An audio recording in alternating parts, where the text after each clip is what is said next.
episode 1 of season 2. We're back after a we're back after a bit of a holidatus, or just a hiatus over the holidays, plus a little extra. But here we are, ready for a totally new season of Tales of Eldura. For those of you who are joining us from season 1, I wanted to cover just a couple changes.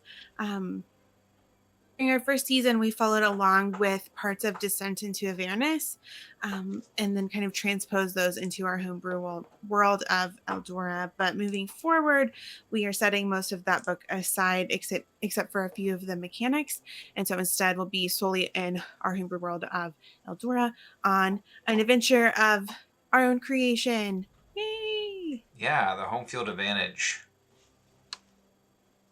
The characters are the same and everything. And in just a minute, if you are new, also welcome. We'll have the introduction to the characters, where we are in the storyline and everything. We'll start very fresh.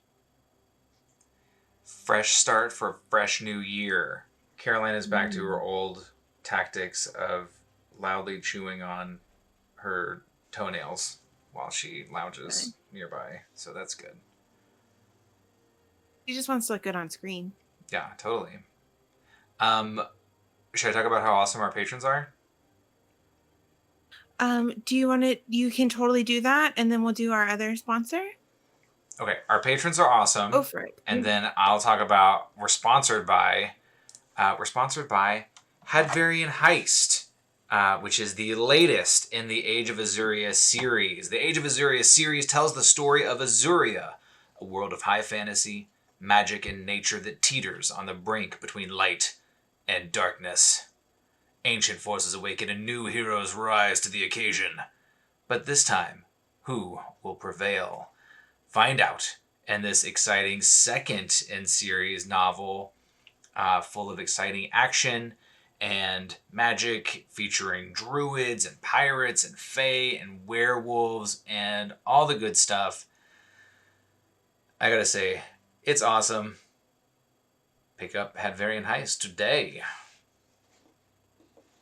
Wherever fine books are sold, or at bethballbooks.com. And just really fast while we're here, Song of Oh Parting my comes out goodness. soon. So this is a prequel novella that comes between, I've got all the props today, between Aurora and Buried Heroes. I, if it were me, would read it after Buried Heroes, or even after Hadvarian Heist. You'd be fine. It's not going to spoil anything for you, but just kind of getting to the characters wise, that would be the way that I would do it. Anyway, you can find all of these on my website, and we'll have links in the stuff below here. But you can just check out bethballbooks.com to find all of these lovely things. Oh my goodness, there's so Sorry, you many don't really now. need to see. I know. They just keep expanding. They keep Um, happening. Weird how that Yeah, happens. you keep writing and Um, books keep appearing. Our stream is also sponsored by our amazing patrons. You guys have been so patient with us the past couple of months, which we really appreciate, and we are so thankful for your support of everything that we're doing, as well.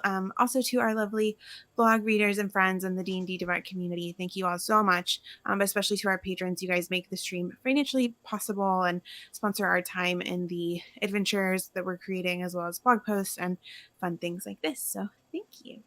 If people want to get involved with the Patreon, where should they go? They should go to patreon.com/Grove Guardian Press, where they will find us and all of our things. Oh So yeah. if I angle this a bit, do I still sound okay? You sound majestic with the new microphone.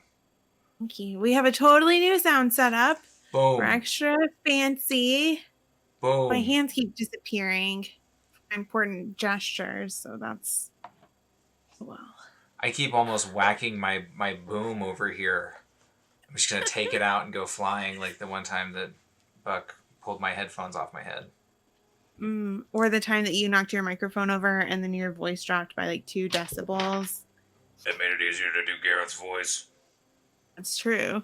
You don't have to work so hard. Okay, honey, are you ready? I'm so ready and so Cool. excited for our new adventure. I'm excited too.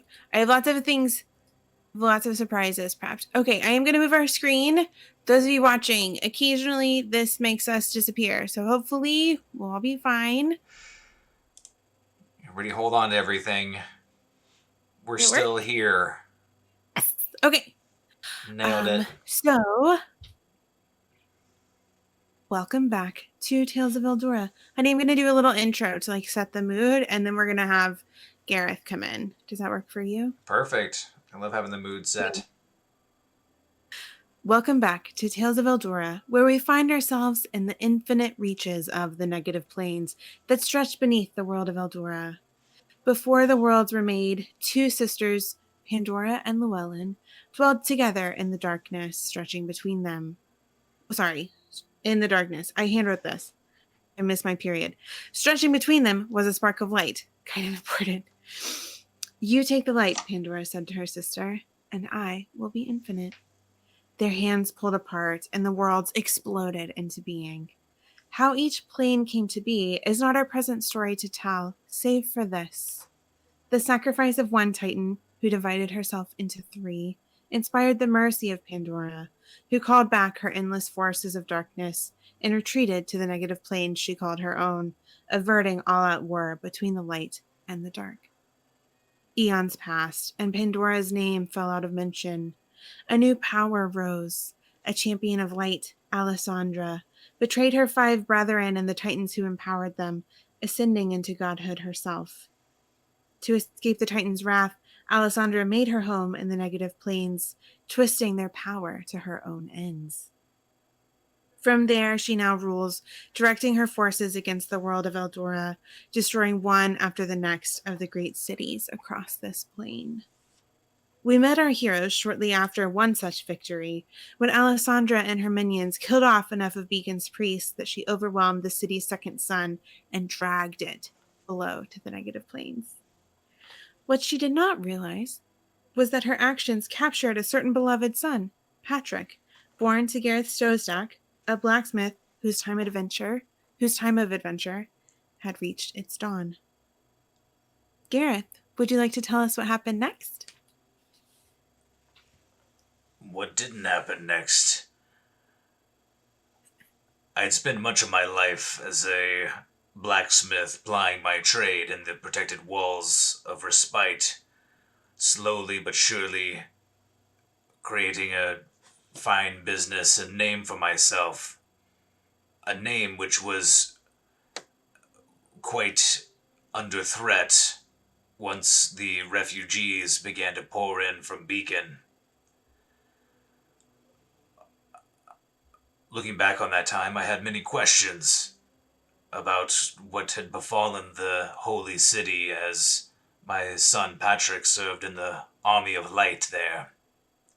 I worried for his safety, but when things started, I was worried about my business and being able to continue on with the forge that I'd worked so hard my whole life to develop. Things grew more and more complicated as the depth of the problem in Beacon became more clear. And in seeking to find answers about my son Patrick, I made some unlikely allies. A witch named Tessina from the Witchwood crossed my path and became a stalwart of mine, along with Evelyn, a mysterious interplanar agent of mysteriosity. Together we delved the deep, deadly dungeons of some bad operators in respite who had been targeting and killing the refugees of Beacon, especially those that exhibited ability with a natural affinity for magic. We made contact with so many people. We ran afoul of a guardian named Lucifer, I befriended a sentient evil shield that encased a nefarious pit fiend, and we I began communicating with something dark from the negative planes, claiming Beacon's fall as the feather in her own cap, as it were. Our journey next took us to Lee's Main, a naturally beautiful and neutral region in this perpetual war between Alessandra's influence from the negative planes and that of the light. There we secured the aid of an agent provocateur, Rowan, who, well, sacrificed much in order to get us onto the next leg of our journey, where we sought aid from Tessina's people in the Witchwood to access Beacon, traveling in between the planes on a great phoenix. Once we arrived in the fallen, overrun with devils, hellish city of Beacon, we were able to successfully find Patrick. We acquired the crown of Vulcan, which gave me a vision of what needed to be done to serve my deity. I don't think that Gareth has mentioned yet that he's also... Vulcan's kind of a big deal for him. After receiving the vision from Vulcan, we made our way to seek allies that would help us free Beacon from the negative planes, and most recently have been conversing with and attempting to aid and or understand the enigmatic ruler of the Infinite Eternal Forest? Forest. Eternal Forest. Eternal Forest. The Eternal Forest. How's that? That's wonderful. Okay, did I miss any important beats? No, sure. I think you did. I think you did awesome.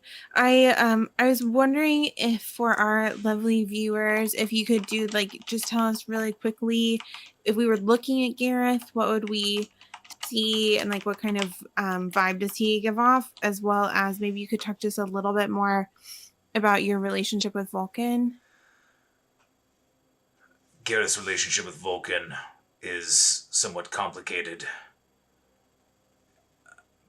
He fell into the worship of Vulcan through his love of work, but it was his beloved wife who was the true follower of Vulcan.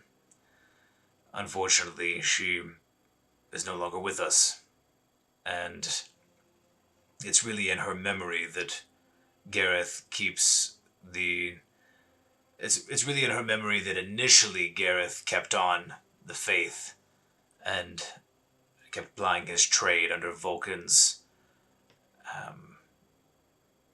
supervision is the wrong word, but in honor of the god of the forge.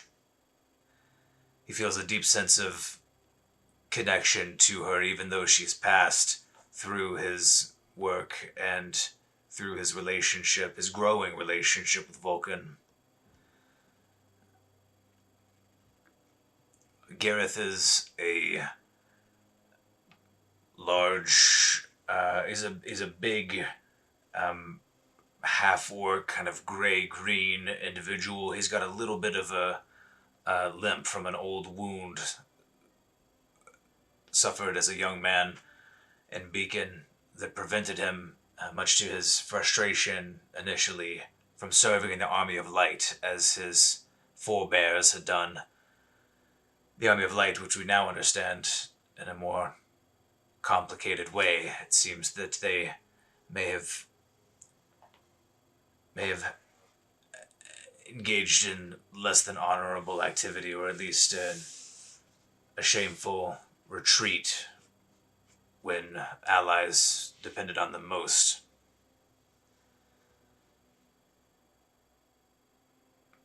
Gareth's got a little bit of a snaggletooth, and he's older but not old, and he's wiry and strong, and he wants to do his best for those around him, but he also weighs his altruism against his pragmatism, and sometimes those two forces, the tension between those two, gets him into some morally complicated terrain. Also, welcome back, Zeke. We're so happy to be back too. I think that was wonderful. I'm going to switch us over to the new map of the negative planes. Here we go. Okay. Where are we at? Oh my goodness. Okay. This looks a little bit different. Our new map. Our adventure in the negative planes, where Gareth found his son Patrick, began in the fallen city of Beacon, which is floating above the surface of the negative planes. I can figure out a way to do the change, so we'll just all pretend that they're beneath the clouds. Our heroes currently find themselves in the Eternal Forest, which is actually it's a metallic forest ruled over by Luciella, who is a beautiful hag sorceress who has lots of weird friends that live in the Eternal Forest, and I think it's super fun there. We have Gareth kind of looking at this map. What strikes your fancy? What do you want to know about? This map is new to Jonathan, just as it's new to you, lovely viewers. So, honey, if you have any questions about any of this, we can do that in character, or I can just get us into the scene, and then later on, you and Evelyn can talk about it. We can kind of do that however you want. So, I guess my instinct would be to do as much of it in character as possible. And Awesome. I guess I would be curious to know, like, where are we, what's the current scenario, what's the scene? Okay, perfect. In we shall go. So, we pick up with our adventurers shortly after a dream or vision quest of sorts where Luciella enabled of Gareth's two companions. Tessina is a young witch from the Witchwood who is enchanted or gifted with a shadow being that replaced her own shadow. The shadow being, Gareth, you've recently learned, is named Astrid. Astrid. Astrid, in some ways similarly to Evelyn, in other ways not so much, Astrid was part of the first attack against Alessandra and her forces in the negative planes about 100 years ago, when Azrael and her army were betrayed by the Army of Light, those loyal to Ilona, the Titan of Light, And it's and left Azrael. behind. Azrael who's claiming responsibility for dragging Beacon down into this infernal place.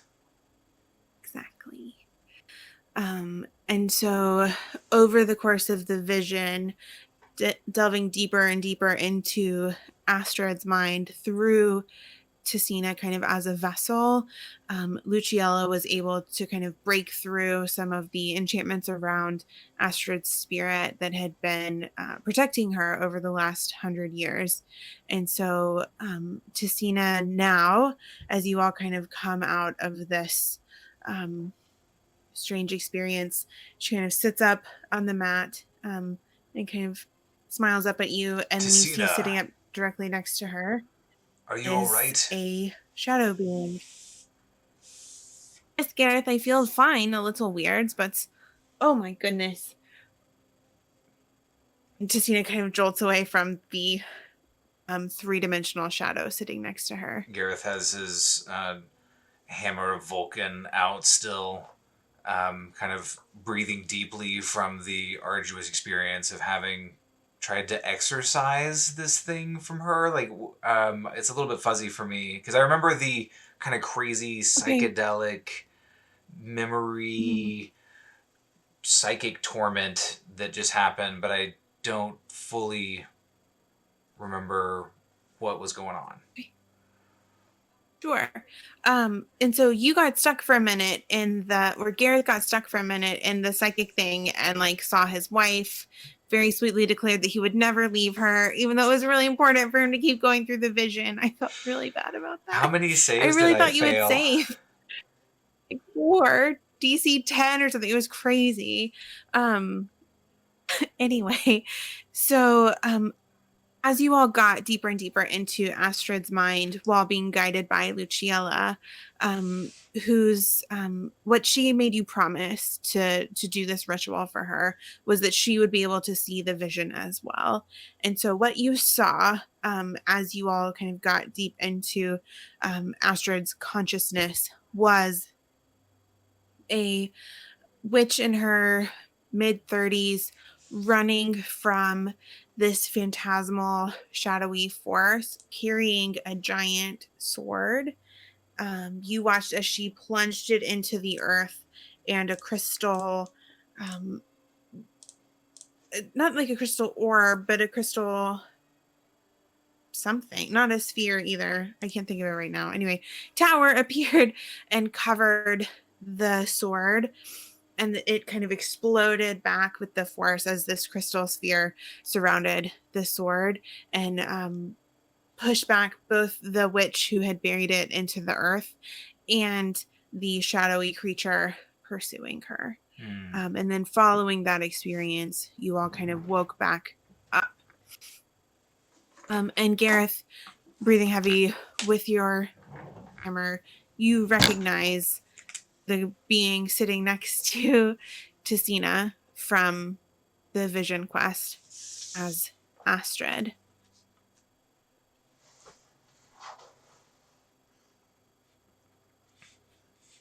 was also kind of like Um, to all of do you and at the Eternal Forest. Gareth is pretty hurt as well. Um, Gareth's gonna ask Tessina, Tessina, what we just endured, what we just saw, do you have any recollection of it? I remember parts of it, but not so well. But Are you hurt? I don't know if she's hurt or not. Oh yeah, that's me. It's you. Okay, I'll figure it out. While you were asking this question, and Tessina's kind of trying to remember, the shadow next to her kind of turns its eyes that glow a pale silver to you, and she says, I remember everything, Are you friend or foe, Shade? friend.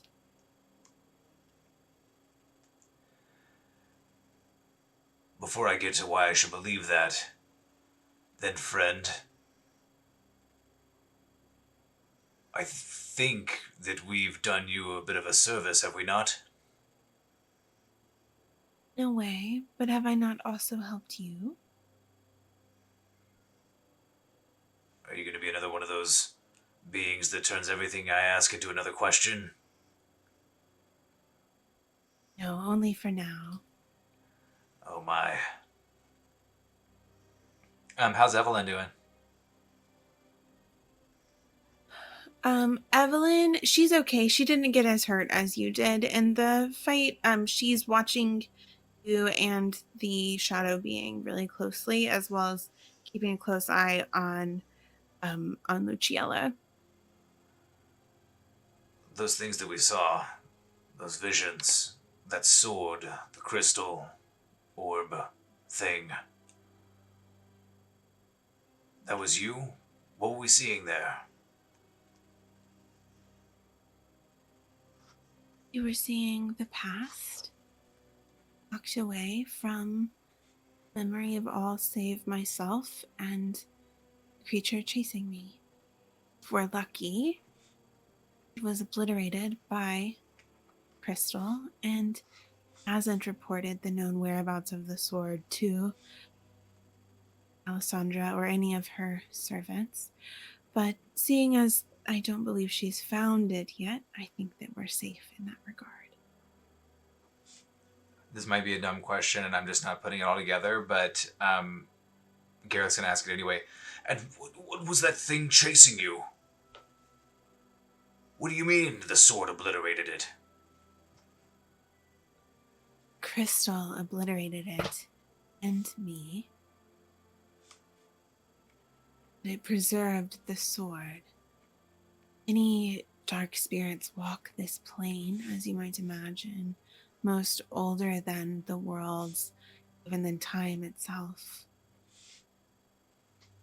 It is difficult to describe which spirit at which time is chasing whom. Sword is what you need to free the trapped city.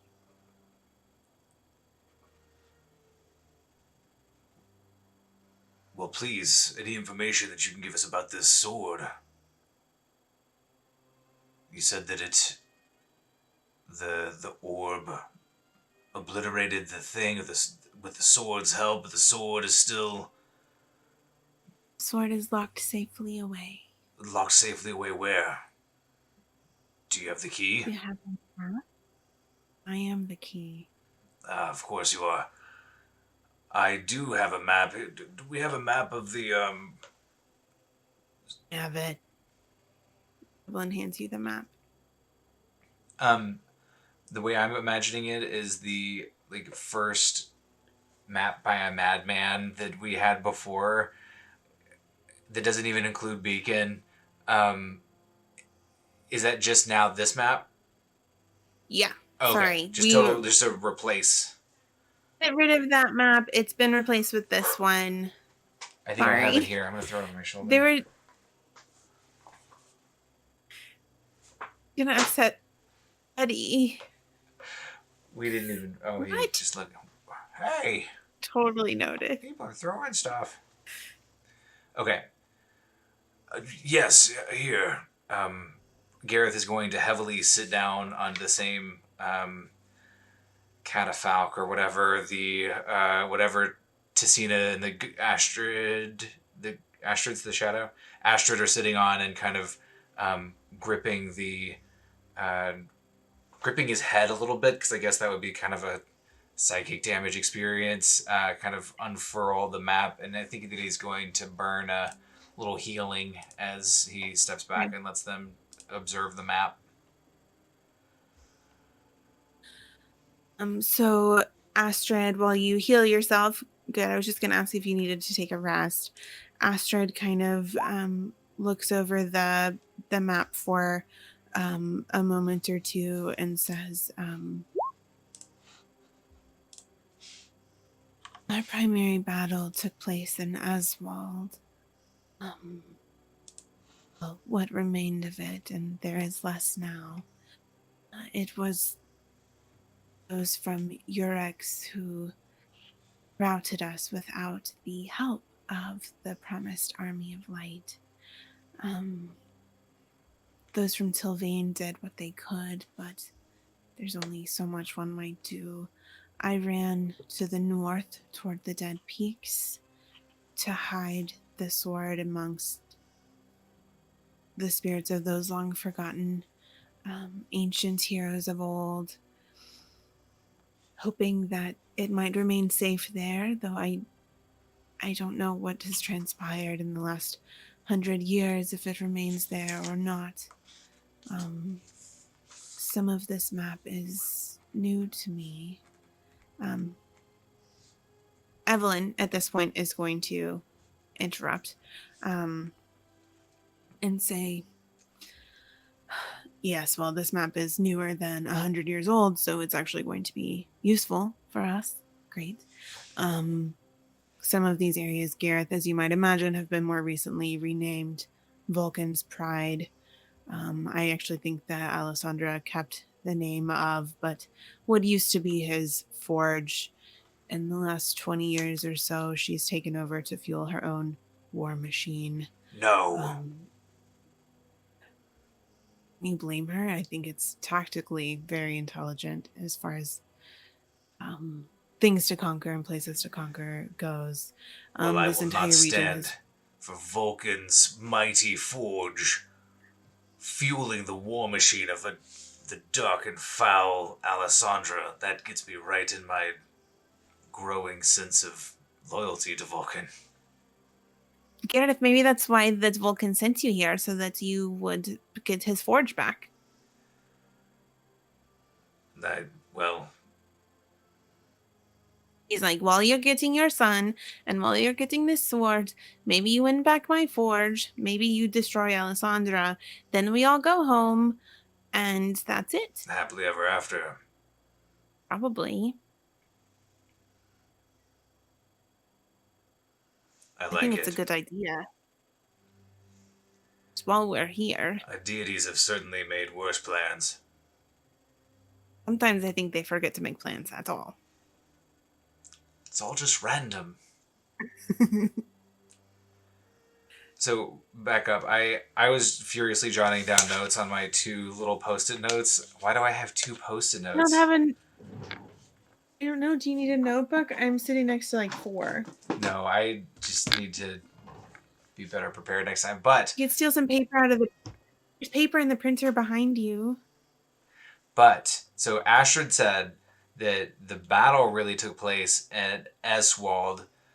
The forces from Urix were involved in the fight on the bad guy's side because bad guy emblem. Tilvane, probably a place where we could find some allies, maybe, if they're still around. But she fled when the Army of Light withdrew unexpectedly, to my forebear's shame. And she fled north to. Did she specify where north? I missed that part. She said toward the dead peaks. Okay. She was trying to say with Urix is that so the main fighting was taking place. You all were marching, or the Army of Light and Azrael and her forces were marching toward Aswald to meet kind of at these two narrow points. They were hoping to beat Alessandra's forces there. It didn't quite work out that way, and so most of the fighting took place in Aswald, which probably worked out better for them than had they been on one of the more narrow streets. However, what they hadn't really accounted for was the forces from Urix routing them from behind.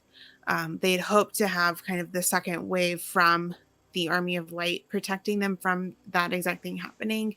But because the Army of Light fled, um, they were routed by Urix. And so really the only way for her to get away at all was to go north toward the Dead Plains. Peaks, sorry, the Dead Peaks. Astra, did you just throw it in a cave in the Dead Peaks, or what became of the sword specifically? Uh, beyond enchanting it into the crystal, I don't know. Part of the spell, so many of our people work together to create that specific enchantment, and they entrusted it to me. It can move itself if it senses danger. And so my task was to get the sword as far away from the front lines as possible and lock it away inside of the crystal till such a time as one who proved themselves worthy might be able to find it once more. Gareth gives a toothy, kind of a puggish, if you will, grin, and kind of looks at Evelyn and Tessina. Well, shall we go find out if we're worthy?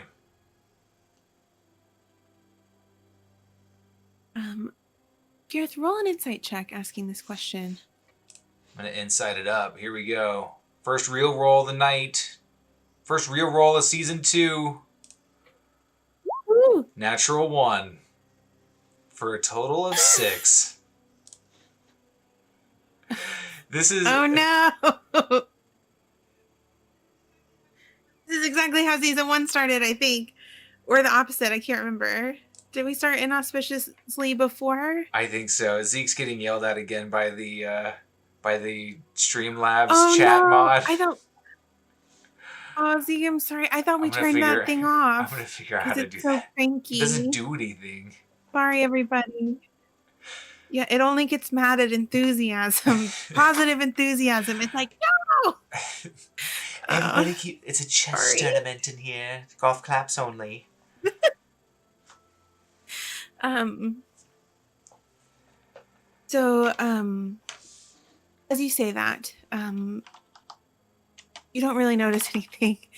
And Ticina says, I think that that's a really good idea. What could possibly go wrong? Well, I have a couple questions and things I think could go wrong. We're Hmm. just kind of looking at this map. Right. So, how are we going to get there? We have to drive past this scary city.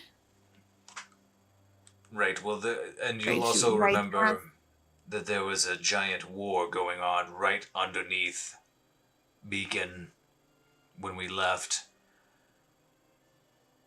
We want to try to go around and get another boat or one of those hippo dolphins to take us. I think the hippo dolphins might have a hard time down here in the negative planes. Why? Mostly the fire. There's water on the map. Is this Something has to actually live there. is this actually water? Yes, Astrid. Is Luciella around as well? She is. She's just listening aptly Okay. or attentively to everything being said. Um, kind of. Um, Part of it is water. I wouldn't drink it. Some of Right. it bears different enchantments. Some people forget. Some people grow 3 times their size. Some Now that people could actually be pretty become helpful. extremely powerful. Some people turn evil. There's really no telling. I've just seen it kill one person, just um, kind of bled out of all of their extremities, and there they went. It really just seems to depend, and I haven't been able to discern a pattern to it, but I have had my mind on other things recently. Like liquid When chaos. my mind was on things. Yes. I mean, if you think about memory of this sphere, this region, the water embodies that.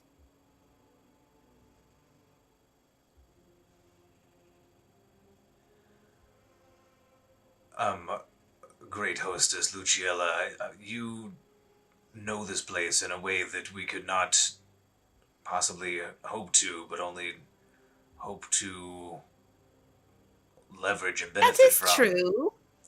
Yes. I'm wondering, can you offer us any advice or suggestions about trying to get to the Dead Peaks? It seems to be quite a Hmm. journey. Do you really need to go there? I would not. I would stay here in the eternal forest. So, what you could do, it really depends on if you would rather be nearer to Alessandra or nearer to what is their name? I forget. Illyria. That was a whole word you just said there. Illyria? Illyria. The ruler of Yurix. She is an elder shade. Um, kind of like if you took a vampire and mix it with someone who absorbs thoughts, maybe, and rules over an entire giant city. That would be Yorick's.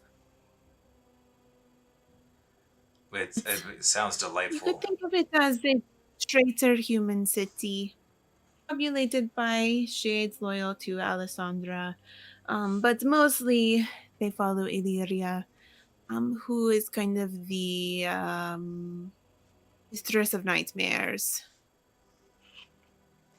Just something light, good. And might I inquire who is in charge of Tilvane? Is Tilvane still,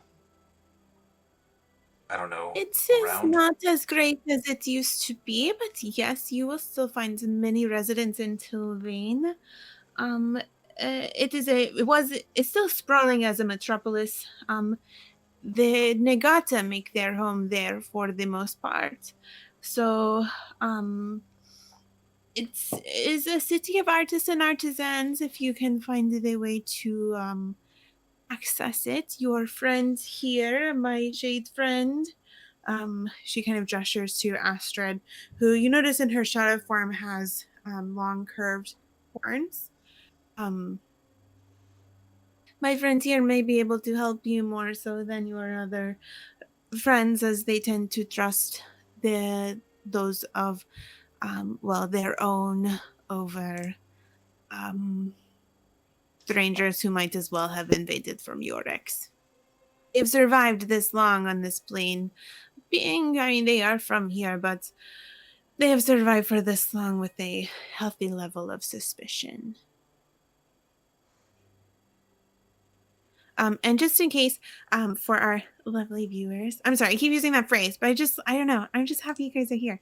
Anyway, Megata are similar to tieflings without um, they originated from the negative planes and the lore of Eldura and Azuria.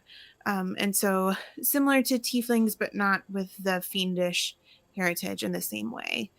But just if we're going kind of immediate, like D&D lore races to like where do they kind of even out? What inspired them is similar to tieflings.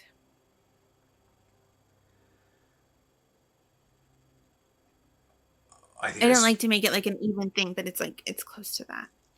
I don't want to speak for the group, but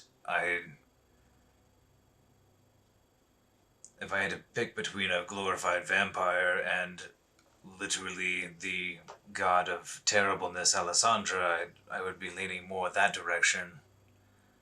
But perhaps our path first takes us to Tilvane to gather strength or more information. I'm not sure. Either way, we have a lot of terrain to traverse, don't we? It is going to be a long, long, long way to get anywhere. And for that, I think your shield wants to talk to you. Oh, um, He's been pretty chatty. I locked him in a closet. right. Perhaps we should recover that shield. I think that's a good idea. So Gareth, you Luciella leads you back down off of the kind of parapets of her home tree in the eternal forest to about the third story of the tree, so like midway down the trunk, to a kind of small room that it's a nicely appointed bedroom. It has a pleasant blue glow, so not so bright as the purple room and the pink room that you were in before. And you hear kind of a jangling in this large metal closet. He's in there. I'll leave you to it. And she shuts the door behind you. Wait. Oh. Am I by myself? Do I have my friends with me or just me? You're by yourself. Everyone is following you, so they'll be there in a minute if you want. But um, I think we'll go ahead and cross to the closet and we'll throw open the door and see what this fussy shield is doing. This caged pit fiend.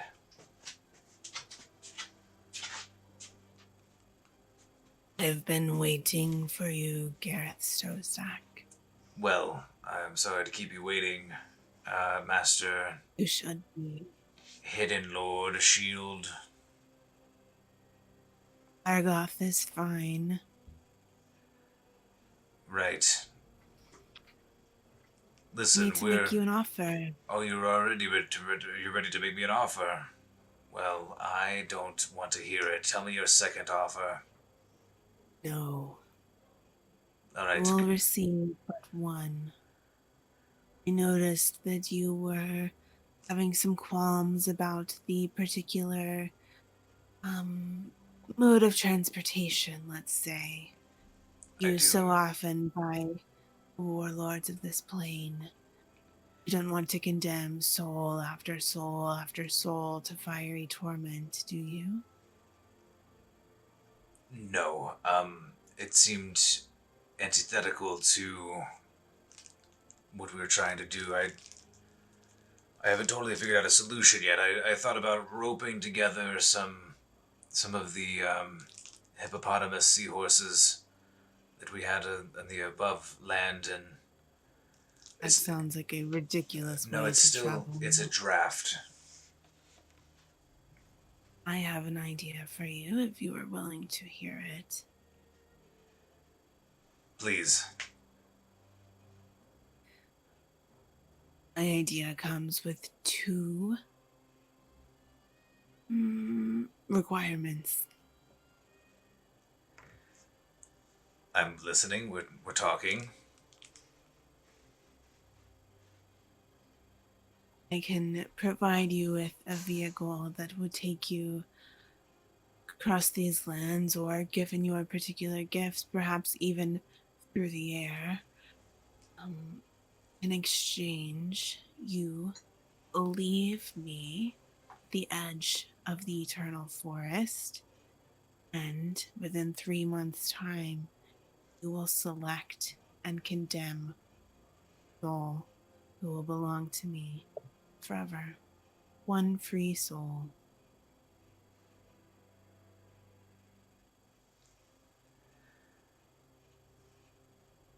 What do you want on the edge of the eternal forest? You just want to be propped up against one of these metal trees and left alone? Exactly. What's your game here, Gargoth? I told you what I want. Do you want the ability to traverse these planes without condemning multiple souls or taking months, even years, should you survive?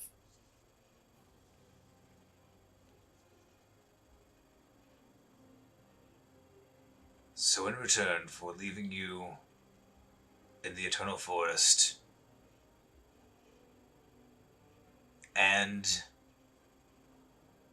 delivering unto you a soul to question mark chew on for eternity, you will provide me with the means of transportation that will not consume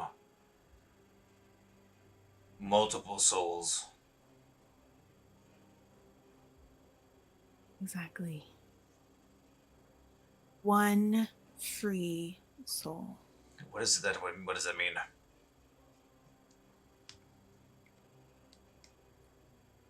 Is free. Your friends' souls are free. Those who you helped to capture in the city of Respite did not have free souls. Oh, so I you're want a saying soul that is not already claimed by me and mine. one not pledged to another fiend already? Yes.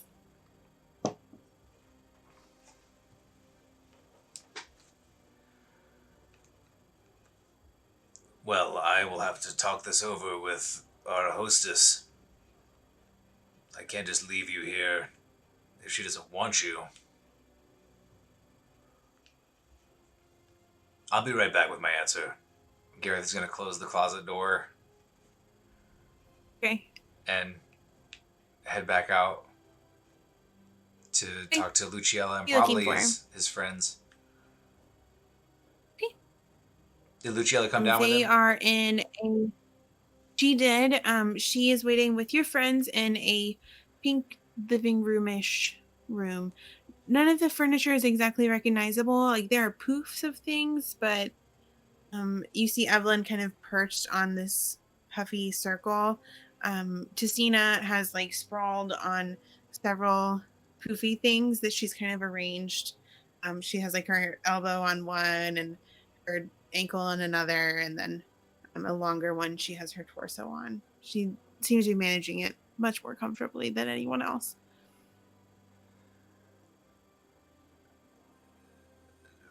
Madam Keeper of the Eternal Forest, Yes.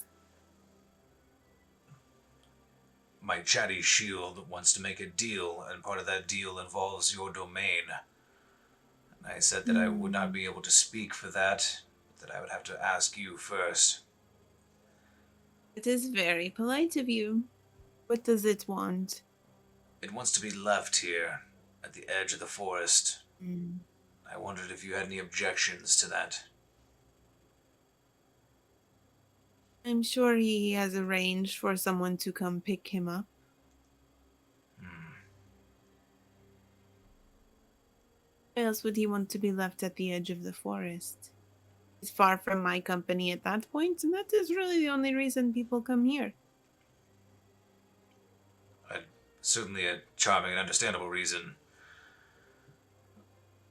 Or because their deity shows it to them in the vision in a crown, but here we are. Here we are.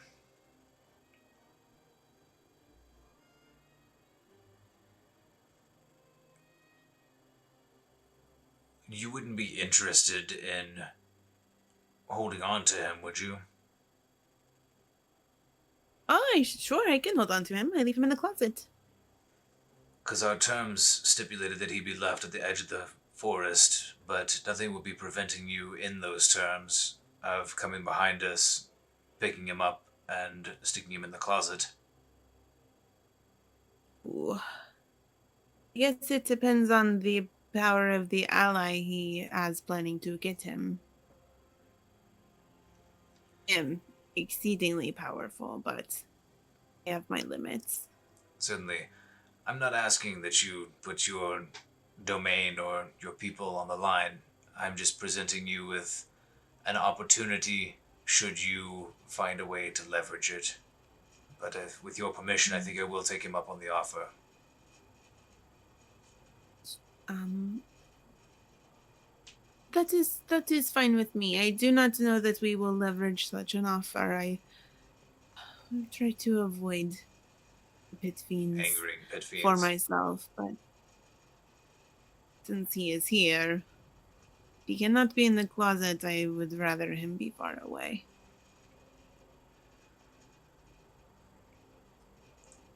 I'm just going to nod to Tessina and Evelyn and then turn on my heel and go back out without mentioning his other condition to them Okay. or anybody else. Okay. So go back into the room, shut the door, open the closet door. All right, Goth, you have your deal. The shield physically smiles back at you. Wonderful. I shall leave you at the edge of the eternal forest. Now, how are you providing this transportation? You're but a shield, after all. I am much more than a shield, as you well know. But transportation will be here before. Well, there's not really nightfall here, but before the end of the day, for you to kind of look over, make some plans, and any sort of adjustments that you wish. Tomorrow we can set out, and within 3 months you will appoint to me the soul you wish to condemn.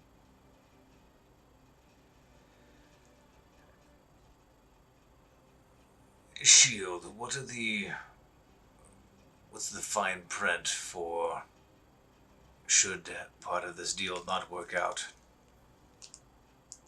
What do you think? Oh, I suppose it's my soul that becomes the free soul that's not pledged or whatever, right? Oh, Oh. Well, then I'm not yes, sure what to again. think.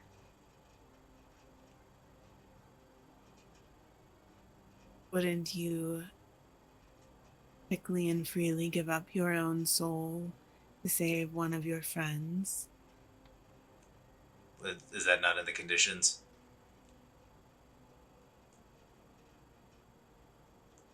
just take the soul of one of your friends. But how would my soul not fulfill the conditions? Because you would willingly give it up to me. So it has to be an unwilling soul. That is a wrinkle, sir. You asked about the fine print.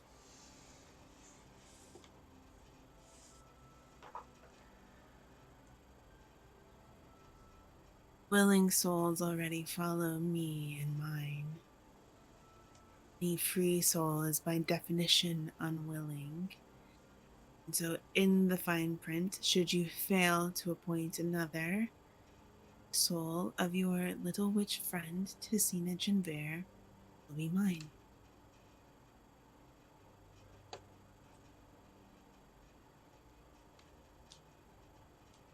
Of those who travel with you, hers is the purest, and the one that the rest of you would be the most interested in protecting. And so, by binding her to our bargain and to me, I ensure that you will provide me with a different and yet interesting alternative.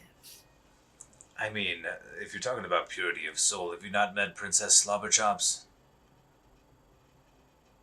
You want me to take the Tressum?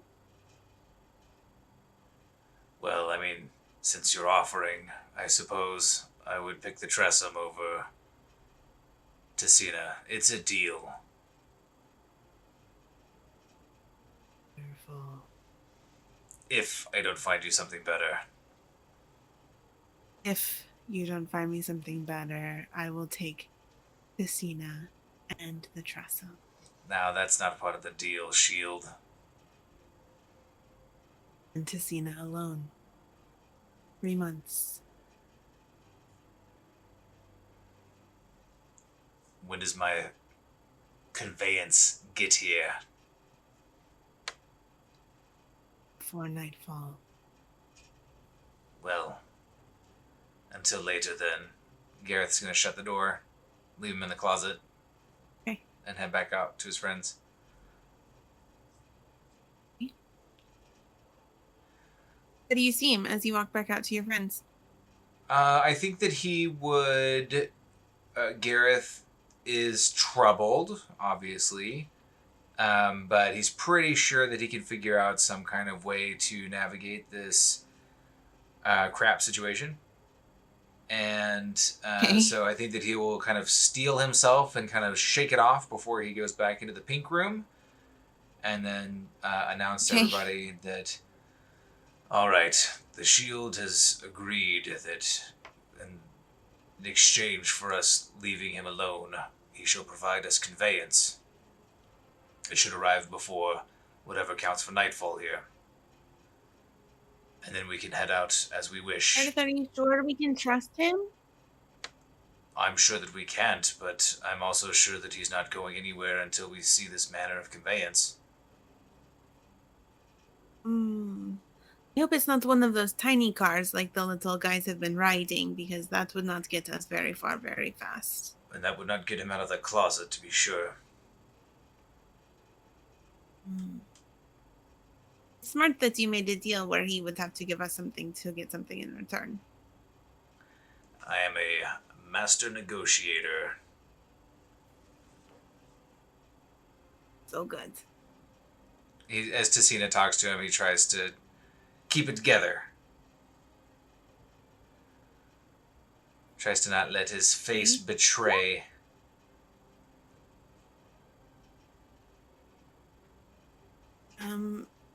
Gareth, you see an arched dark red eyebrow raise on Evelyn's face across the pink room from you. Right, so we should figure out where we're going to be taking this wonderful manner of conveyance. Perhaps we should go and look out for where it might land. Arrive. Indeed. and we can discuss amongst the three of us next steps. Um, actually, Sina, why don't you stay here with your new talking shadow, introduce it to the cat, um, and Gareth and I will be right back. I don't see anything wrong with that either. Well, that is such a good idea. So you've been traveling around with Princess Slobberchops, but you have not had a chance to get to know her quite as well as you will now that you can walk around and she can fly around. As a shadow, you could fly around with her, and that would be pretty cool. Unless it's going to drag my heels off the ground, and so So me and you yeah, guys. me and Evelyn Sorry, leave give me as 1 second. I need to jot something down. Tessina entertains Astrid with Princess Slobberchops. I'm sure Princess Slobberchops is doing a super good job of being very interested and animated, and not at all looking like Yeah, Grumpy Cat. Princess Slobberchops is continuing to be a kind of hovering, grumpy cat, like usual. Mm-hmm. Tessina is really happy. For those who don't know, Princess Slobberchops is our Trussum party mascot. You think that's a good I description? think Tress, yeah. Well, it's more of she's our spiritual, like kind of anchor point. She is everything I am and everything I'm not. So funny. We plucked her from the house of a noble in Respite. She's one of our early acquisitions. She didn't like them, but she really liked Tessina. I think, Here she yeah. still And is. Tessina uses Princess Slobberchops as her familiar now. Hmm. She had a Shadow Raven, but she hasn't needed the Shadow Raven since meeting Princess Slobberchops. So we walk out with Evelyn and we find a Hmm. place to discuss next steps. Ellen kind of props herself against a tree, ankle like lean back, ankle cocked. So, what did you actually promise that pit fiend? I don't know why you think it's something different than what I said. I told the pit fiend that we would leave him at the edge of the eternal forest.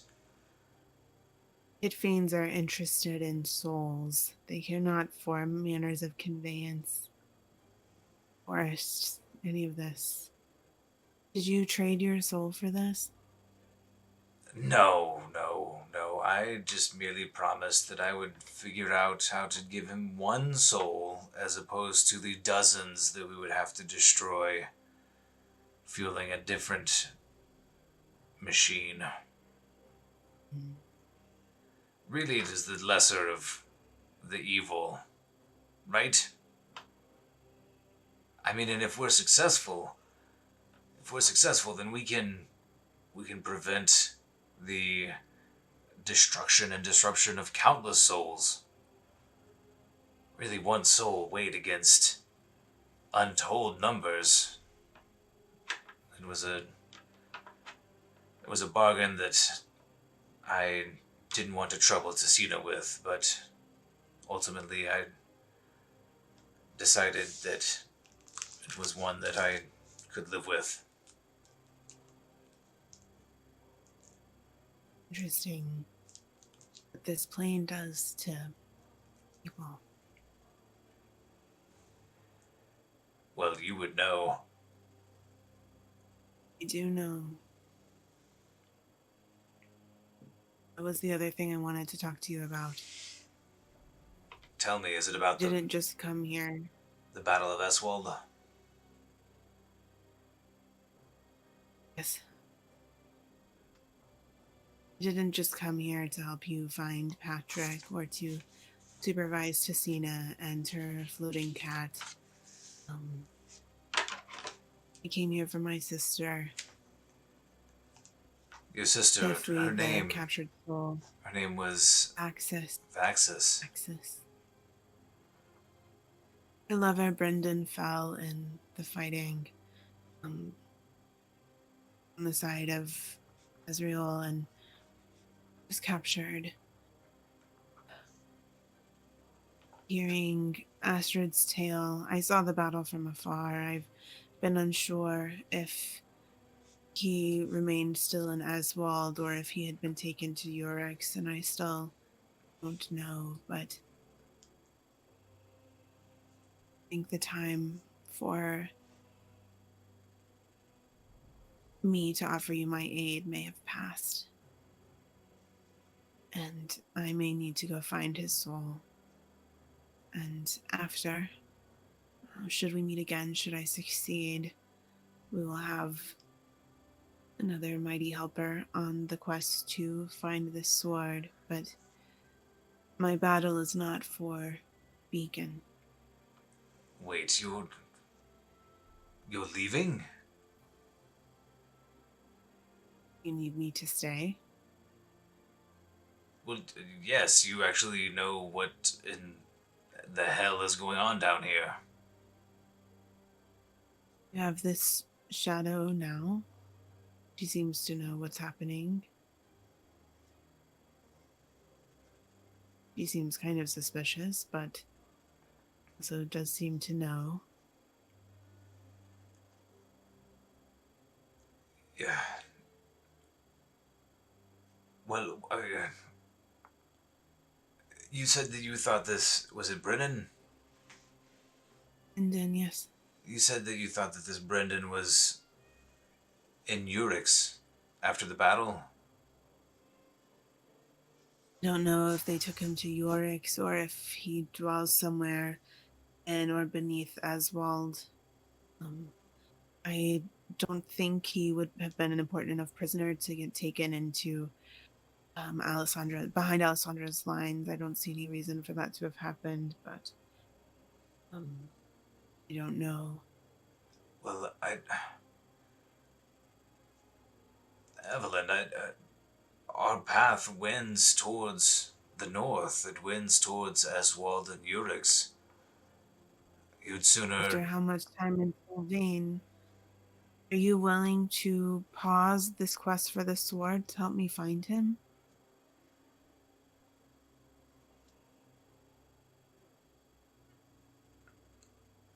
Well, we don't necessarily have to go to Tilvane. You don't Going to believe Sylvain is fine. that any. Will you Would you be willing to stop the quest for the sword long enough for me to find him, however long it took? My proposition is that we all go north together. We sniff out signs or information of this Brendan fellow. If we hear or see anything about Vaxis, and then once we've determined if there is information, if there is anything to know, anything to act on, then we can make a decision. Do we press on, or do we act on that intelligence should it exist? I don't see from sitting atop this beautiful, frightening metal tree that we need to have all of the answers right now. Maybe it's okay that we venture forth together and find out what it is we don't know. And that's the thing, this place, these negative planes are filled with things that I don't know. But one of the things that I do know is that we are stronger and more apt to be successful working together than we are going our different ways. Evelyn, I don't mean to make it a secret of it, but Tessina and I, we're out of our element here. We need you. Not just to survive, but to try to do any of the good that I know that you hold dear and that you also believe in. Hmm. Well, it is for that I've been considering leaving, I suppose.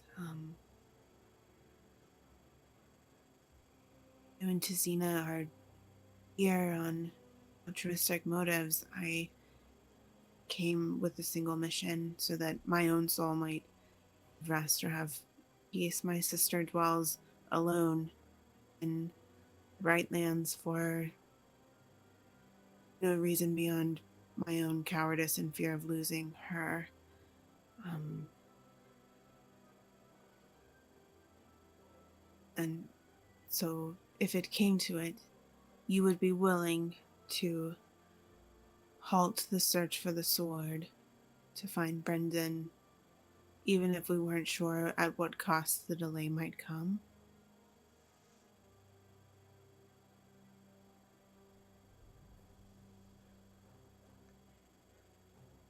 I mean, if we were in a situation where,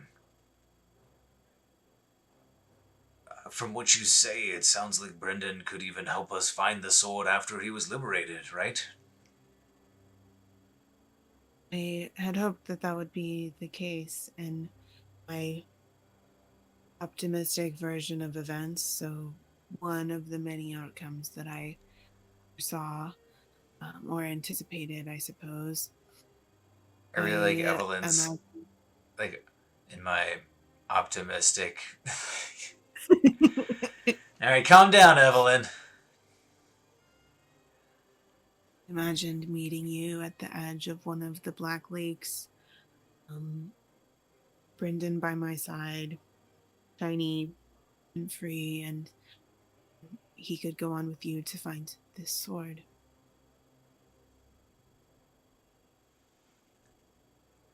Did you just erase yourself out of the optimistic version of the story?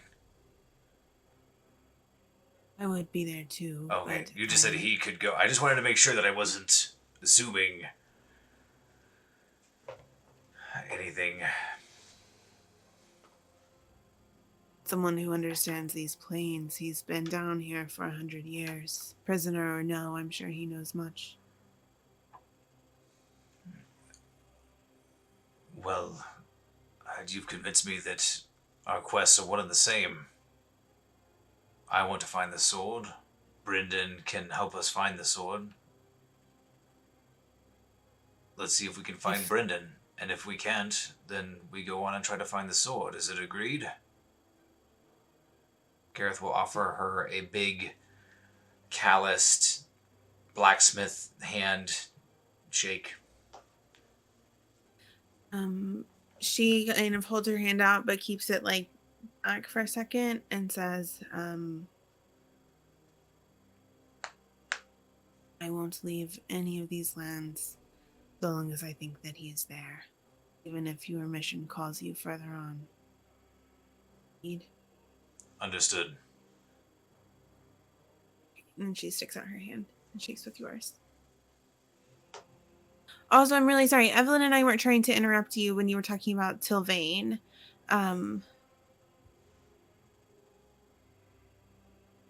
so you want to go to Tilvane first, right? To get information and maybe allies. Gareth proposed that they consider going to Tilvane to see if there is any information or allies or anything that they need, but if Evelyn feels strongly that we'd be better served pushing on to see if there's information about Brendan, then he's amenable to altering that plan. Okay. So We after don't you guys shake. Oh, sorry. Go super ahead. have a reason to go to Tilvane except for question mark, maybe allies. Um. Okay. So yeah, after Evelyn shakes your hand, she says, "A stop in Tilvane could be prudent. Their records and histories are well known across the plains. If any had a precise record of the events of the war 100 years ago, perhaps even a dwelling place of Azrael, we might find that in Sylvain. A dwelling place of Azrael, that sounds like a great thing to avoid. You don't think they will need her to wield her own sword? I'm not sure what to think. But that's why I think gathering as much intelligence as we can makes sense.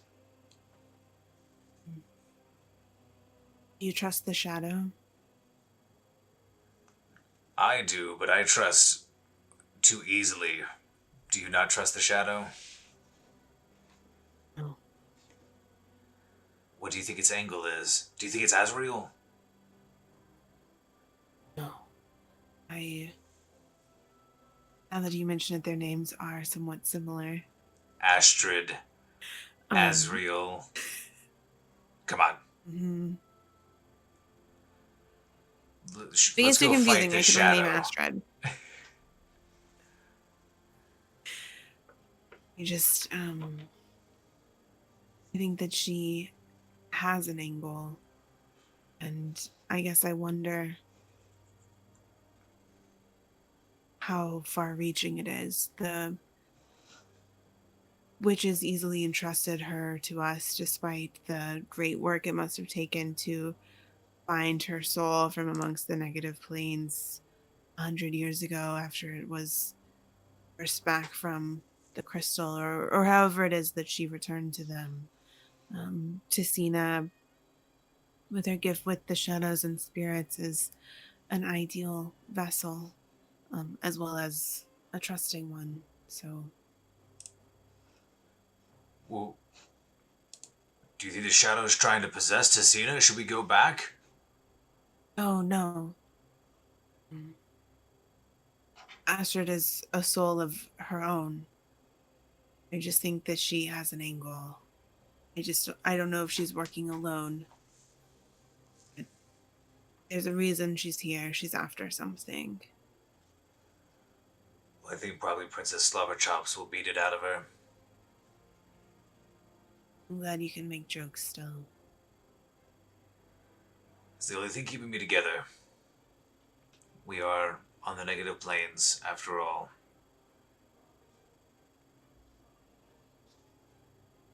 Before Evelyn can say anything, you hear a "Ah! Grah!" And you hear like a sorry, buddy. Um, Woof! and you hear like a clanking sound, um, and like the grinding screech of metal, rusty gears. And you look into the sky where the sound is coming from, and you see, lit by this fading orange sunlight that constantly casts a glare over this plane, um, a phoenix like metallic shape kind of careening and crashing toward the eternal forest. Cool. Gareth is gonna say, look, let's go see who it's for. Um, so it kind of does one low circle of the tree and then crashes a bit Oh right no. outside the entrance. Luciella comes running out. She's cursing in a language that you don't quite understand, but the meaning is really clear. Those are definitely curse Um, words. and you see before you a, um, a phoenix shaped metallic bird. It is huge, almost like a vehicle. Is it moving around? Is it struggling? Is it okay? Are we on the ground floor? Sorry, I thought you and Evelyn went outside. Oh yeah, I didn't know if we were like on a balcony.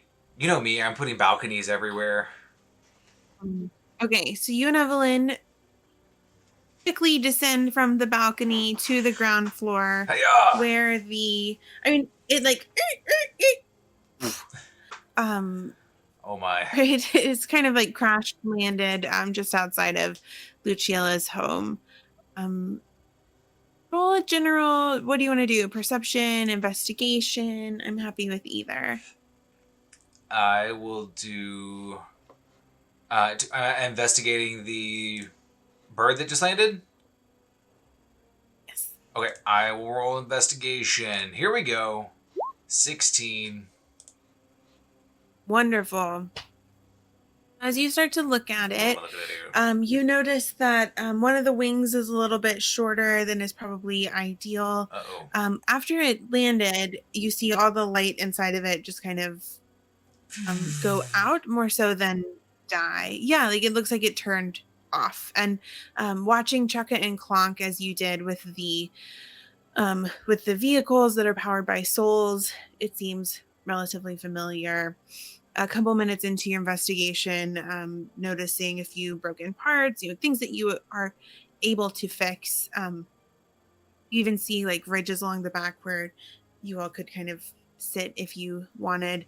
You hear inside of your head the deep voice of Gargoth. You're welcome. I reply, it doesn't work.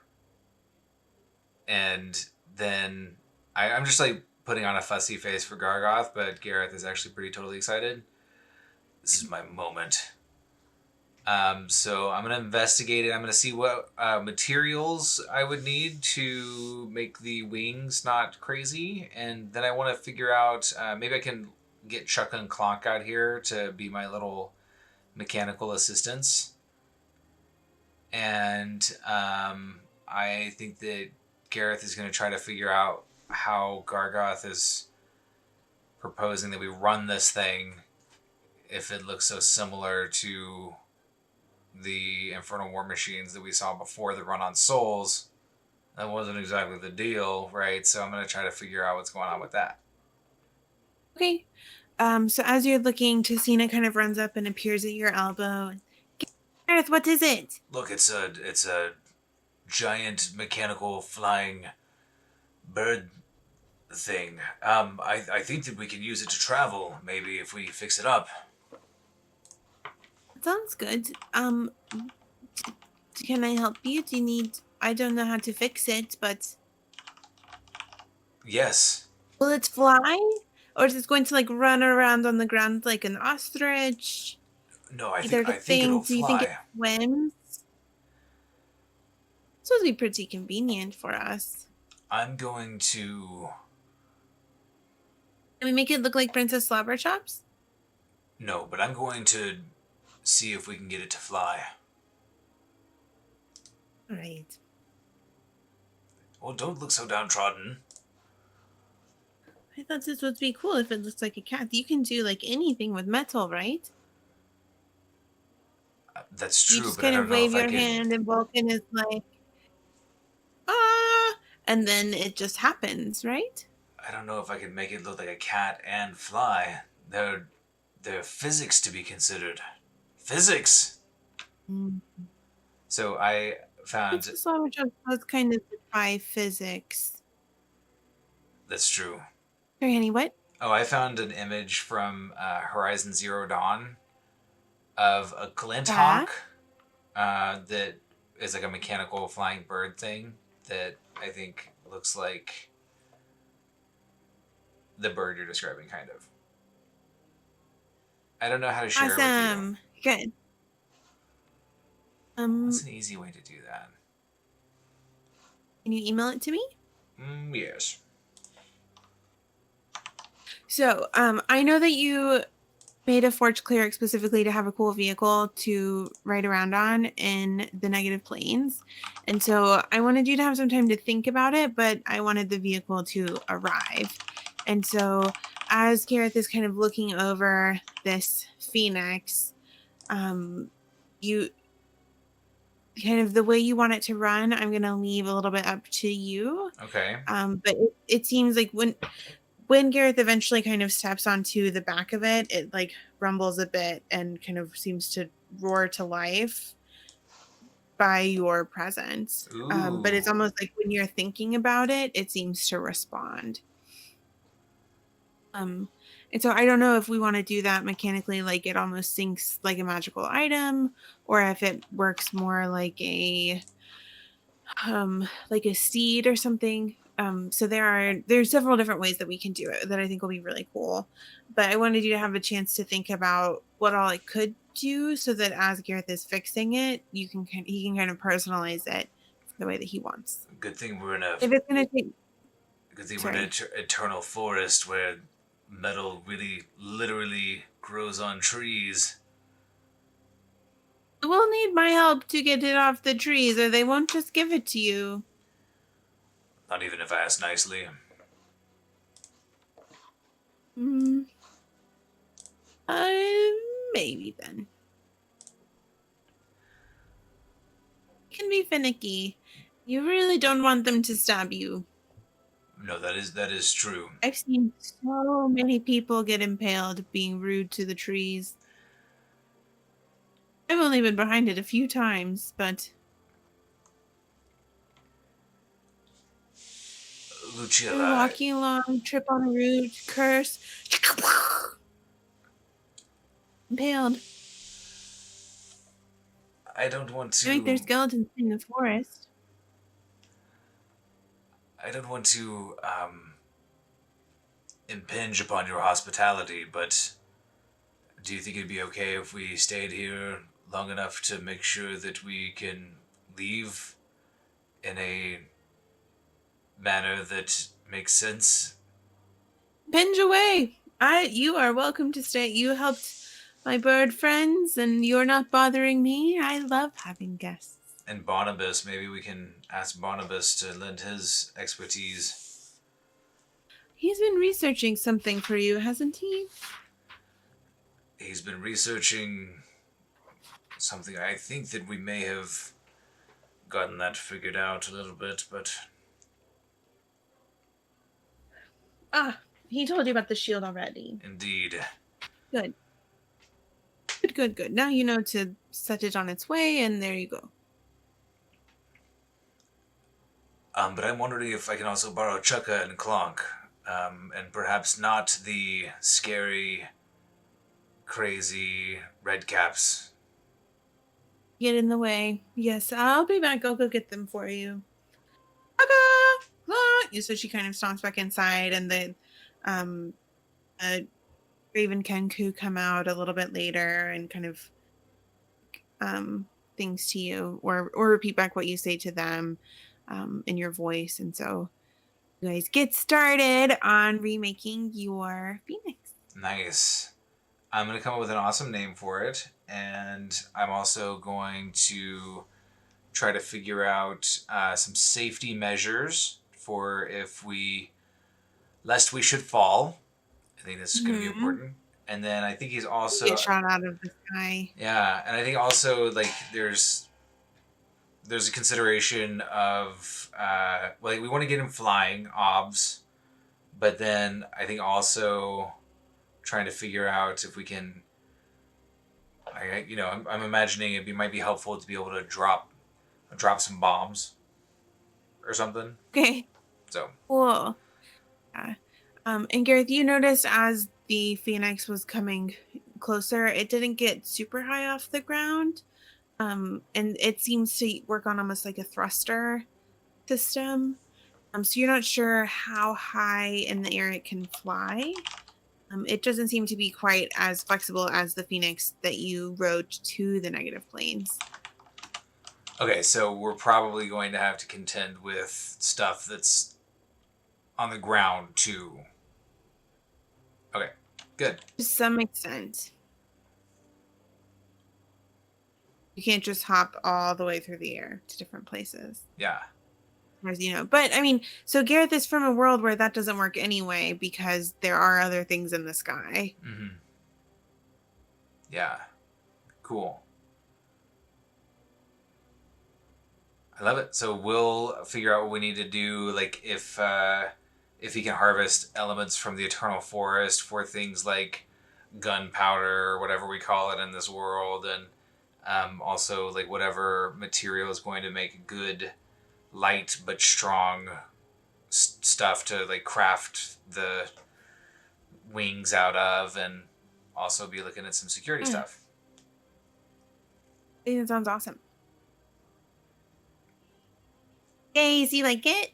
I love it. Yeah, I wasn't expecting to have a giant flying bird. That sounds awesome. And I like the idea of it being kind of tied to Gareth, almost like a almost like summon greater steed, but big Yeah, enough and mechanical. yeah, a cool mechanical bird style. Where like he almost has like a telepathic connection with it. And you can get it to do things within reason, almost like Batman's Batmobile. You can kind of direct it to do Is it stuff. better because it's a bird? Yes, and on the negative plane.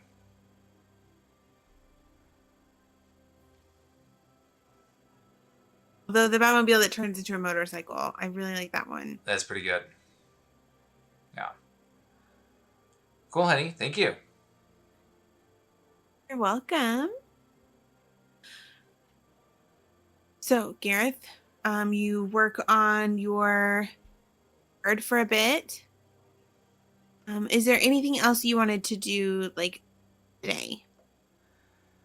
I think that he's going to have his hands pretty full with getting the bird and working with Chukka and Clonk and getting resources and stuff. So I think he's pretty focused in. He's not going to worry about doing the shield until they're ready to leave. Okay, that's fine. I know Gargot said like the next day, but yeah, when you leave, that's fine. So when you guys leave the Eternal Forest, so long as you take him with you and leave him at the edge, he's happy. Yeah. And then I think that Gareth, I think the only other thing that he wants to do that day is to see if Tessina has any kind of instinct or, ooh, wait. I think I have a spell I want to try. Okay. Maybe. Um,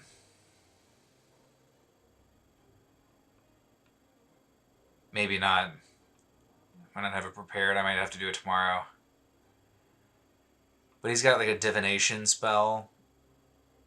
Go ahead and use it. That's fine. You guys have been here for a bit.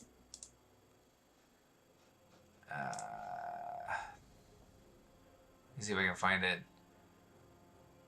Probably something cool like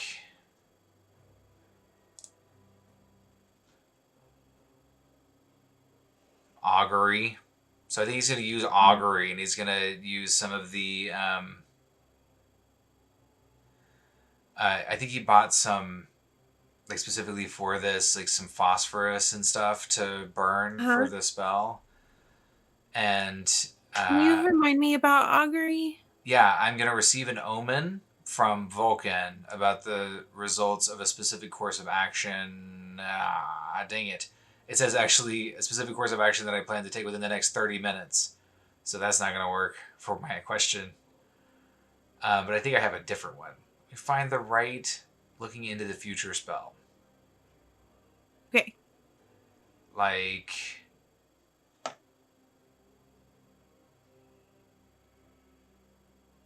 Oop, like divination. That's it. Mm-hmm. Incense and a sacrificial offering. Ask a single question concerning a specific goal, event, or activity to occur within 7 days.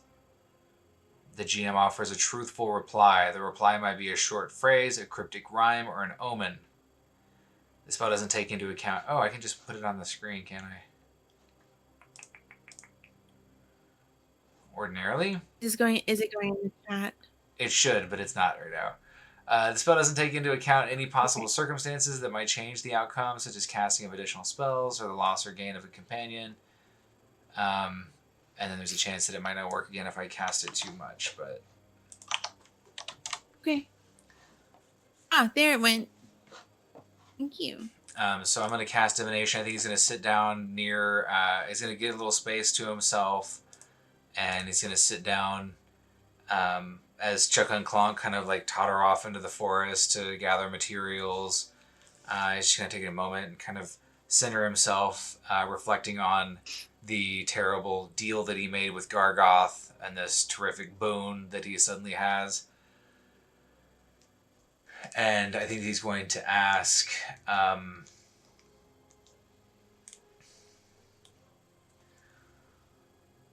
Vulcan, Forge Lord,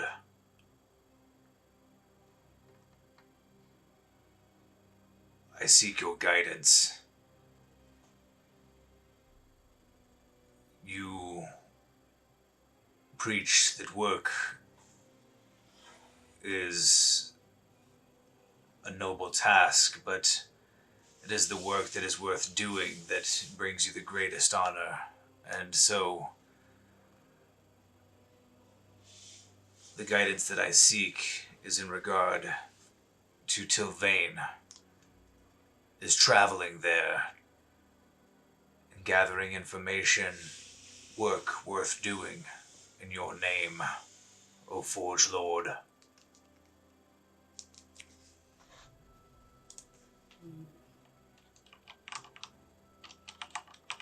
So just so I understand the question, so Vulcan can answer you. You're asking if traveling to Tilvane is worthwhile in terms of what Vulcan wants you to do.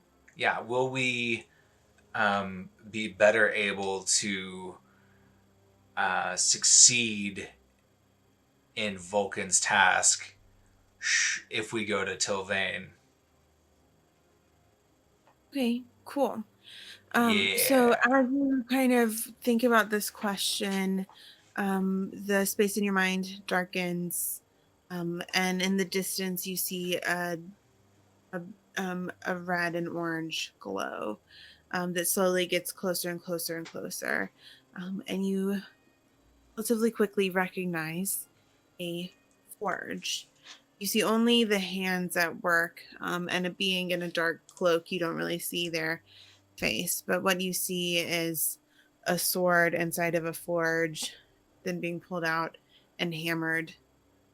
Clang, clang, clang. Put back in. You watch this for a moment. You see the same sword being sharpened, or being cooled, being sharpened. Um, and then you see the kind of cloaked figure clutching, holding the sword, and standing before a huge, sweeping city with tall, dark towers, that have silver archways everywhere, and you see um, lots of people kind of. Or you don't actually see lots of people milling about. It you can tell that the city is not quite as populated as it once was, and so kind of the being with the sword, you just see kind of bow their head.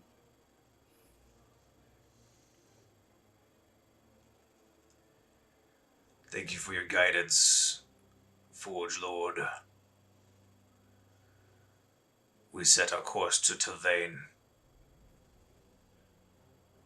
Gareth will reflect on that the most noble work that needs doing is a process that can't be rushed, and that preparation and intentionality and the gathering of resources all part of coming away with something worth having done. And he will kind of snuff the phosphorus or whatever that's burning and um, go back and kind of without much um, without offering too much extra information, I think he would just indicate to Evelyn and to Cena. Before you do that, Oh, as you snuff the phosphorus, smoke kind of billows into shadowy form before you, with shining silver eyes, and you recognize the smiling face of Astrid staring back at you.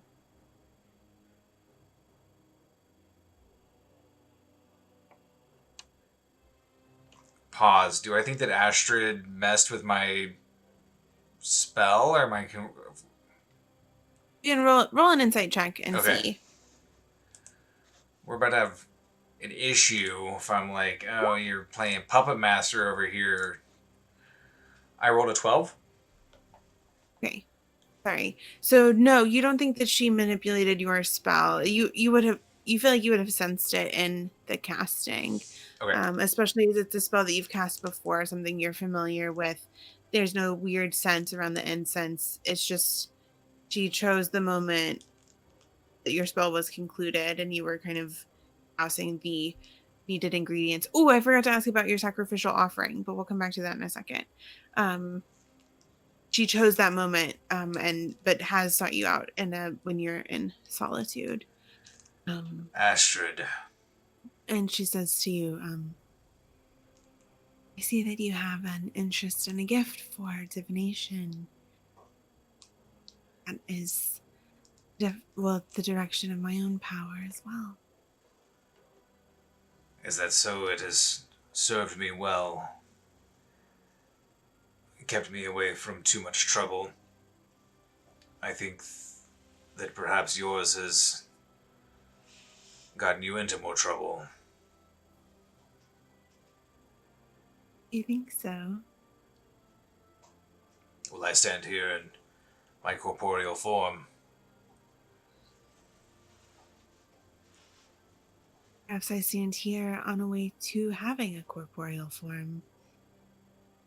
But were I not, were I in a corporeal form or dead, we wouldn't be standing here in a corporeal form at all.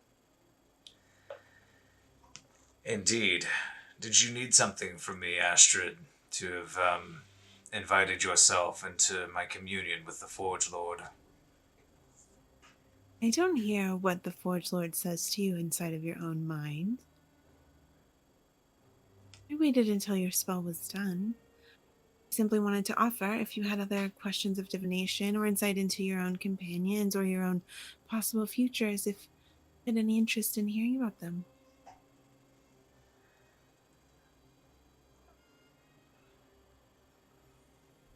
Well, if you feel like talking, then I feel like listening. But I suppose my primary question is, Astrid, what do you seek to gain from aligning yourself to our little endeavor? What are you after, truly? I've been helping since attached to Tessina in the Witchwood.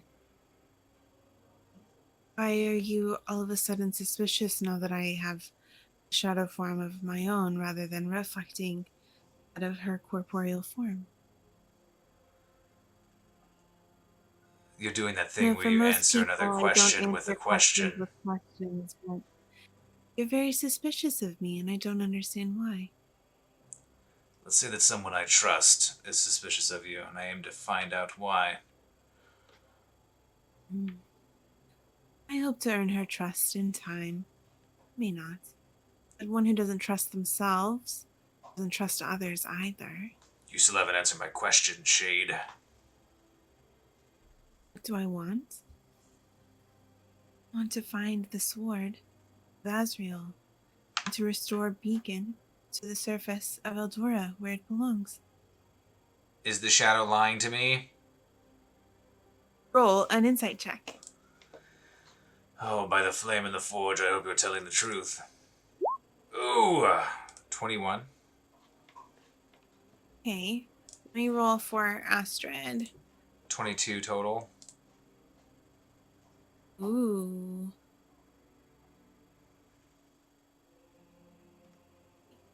Here it is.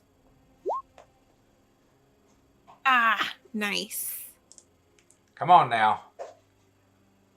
Astrid is telling you the truth. Mm-hmm. You don't necessarily believe that she's telling you every single aspect of the truth that there is to be told. Well, I mean, who can do that for me except for Vulcan? You get the sense that she might be withholding something from you. You're withholding something from me, Shade. But you'll tell me in time, won't you? If I'm withholding something, then yes. Well, if you want to You're talk, withholding something of your own. I never claimed to not be. If you want to talk, then you'll have to talk while I work. Because there's plenty of it to be done. As you wish. So I'm going to You're go gonna back float off. over. You resume work on your Phoenix vehicle. Yep. Anything else you want to do? Nothing springs to mind. I think I will indicate to Cena and Evelyn. Listen, I think when we leave, it will be worthwhile to go to Tilvane. Vulcan seems to think so, and I'm inclined to agree. Evelyn, have you told Tessina about Brendan? Somewhat. Yes. Isn't really described him very much. So, like, if we're looking for him on the streets of Sylvain, I don't really know who we're looking for. And she hasn't really said how she feels about Brendan specifically. Like, does she like him too? Or does she not like him with her sister? Or, but you know how she is. She just kind of leaves stuff out. So, These are good questions. And we'll just listen to Tessina antagonize Evelyn Evelyn just shakes her head and walks away. as Wait! She just as kind of chases her around the vehicle. we'll just get to work on the Phoenix. Ping ping. Ping, ping, ping. Wonderful. Well, I think that we will stop there for this evening. And so when we come back next week, woohoo, at 7 on Tuesday, perhaps you can tell me a little bit more about what you have, about how you want your Phoenix to work. Yeah, I'll drum up like a. We'll figure out some rules, mechanics, or stat block or something for the Phoenix, Okay. the Forge I Phoenix. was going to, ooh, you sure you don't want him to be called Phineas? For her, Phinia. Cena has a list of names for you that all start with F sounds, Perfect. PH sounds. We can go through Eberron and see, because they have some of the ships there, and kind of maybe that with. I want you to look at the Infernal War machines too, but we can kind of create some sort of conglomeration or find magical stats from Horizon Zero Dawn. Yes. Oh, yeah, I'm sure somebody's done a 5e adaptation of Horizon Zero Dawn. Yeah, we don't want to. I don't want to just like take what they did, or we can just make our own thing Yeah. from Horizon Zero Dawn. Yeah. Cool. Love it. Thank you. Wonderful. So I think we'll stop there. You're welcome. Thank you, friends in chat, so much for joining us. Thank Yeah. you, later viewers, for joining us too. We super appreciate it. And we're really glad that we could hang out with you all tonight. I'm super happy that Tales of Eldura is back. Guess who's And back? I'm excited about the changes in the storyline that is being set up. So when we resume, we will leave the Eternal Forest and start to make our way to Tilvane. Sounds perfect. Thank you so much. And a special thank you, as always, to our wonderful patrons who make our streaming endeavors possible. You can check out our Patreon at patreon.com/Grove Guardian Press. Our patrons are about to get another new adventure in the Land of Vampires sequence, where we'll be dealing with the Eye of the Wolf Mother. So be on the lookout for some spooky, scary werewolf shenanigans coming your way Because they're getting soon. due this month because we're one behind, right? Yes, indeed. We still owe everybody from December, but that should be coming shortly. Awesome. Well, thank you all so much. We had fun, and we'll see you next week. And thank you, honey.